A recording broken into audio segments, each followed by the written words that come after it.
Ever wonder why Vegas is called Sin City?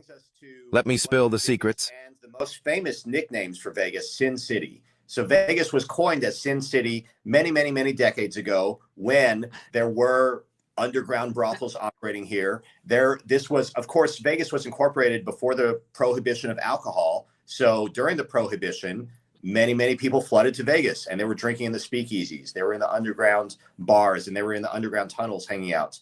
And then, of course, after 1931, after casino gambling became legal, it was pretty much the only place in America you could do it in this way. So Vegas just started growing and booming. And that's when the term Sin City just really kind of got hard stamped on Vegas. Now, I think living here, that's not currently the best way to describe it, because yes, while the opportunity to sin exists here, you can actually do that, a lot of these things in a lot of other cities, minus the gambling.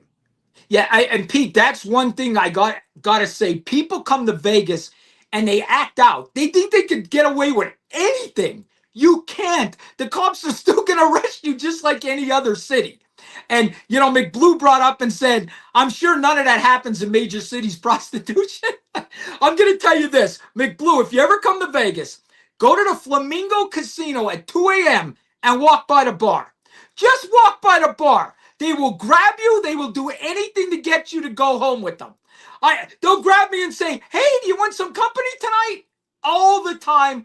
I would say 75% of the time I go to the strip, I get propositioned by a prostitute. At least 75% of the time. They're there. They're especially at the Flamingo. They're all over the Flamingo bar. All over it.